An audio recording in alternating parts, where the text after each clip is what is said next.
Hello everybody on the internet. Now this is a spoiler-free review, so if you haven't seen the show, you can watch this video. House of David Season 1 has just come out on Amazon Prime. Now I didn't hear about this show until not long before it came out. As soon as I saw the trailer, I was excited because it looked like Lord of the Rings level epic. And the show is created by Jon Erwin and John Gunn. From that alone, I knew it was going to be good. And it was.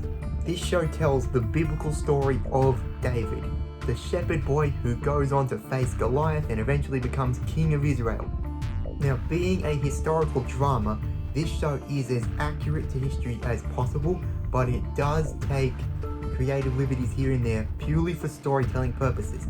And none of that is a bad thing. All of it works. This is an epic, engaging, quality TV show. Now the show is very dialogue heavy, but it also has some good action thrown in there. I was kind of surprised by how gritty the show actually was, but it makes sense because it was a very dark time in history.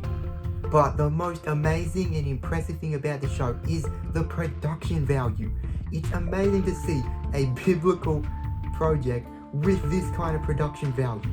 They used the budget so well. Michael Iskander as David is such a strong lead, and this is his first on-screen role. You always root for David. Everyone looks down on him because he's young, he's a shepherd, he's an illegitimate child, but he is God's anointed king of Israel. He goes on a hero's journey. You believe that he can take down a giant. Michal was one of the nicest characters. Now her relationship with David is completely made up for the show, but it is good. Stephen Lang as Samuel was an absolute scene stealer. I was pleasantly surprised by the personality they gave to a character who is a prophet.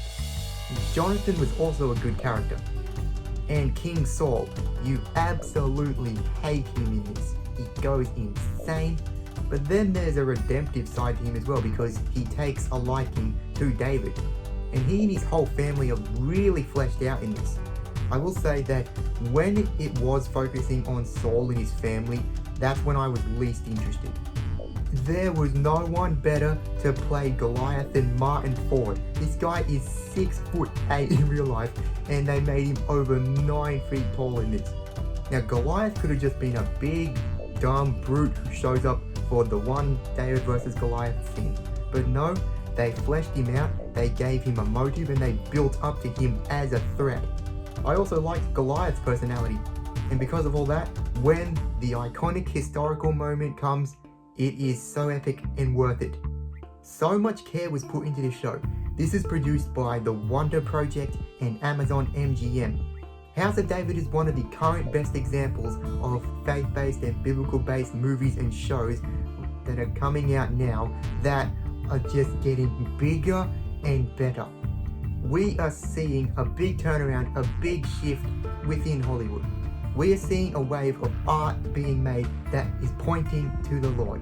Hollywood is such a sinful, ungodly place. But now, with things like this, God is taking back territory in the entertainment industry.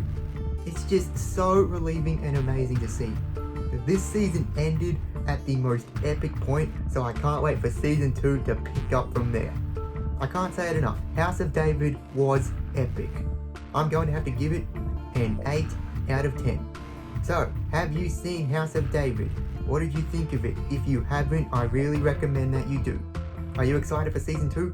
Let me know in the comments below, and may the force be with you.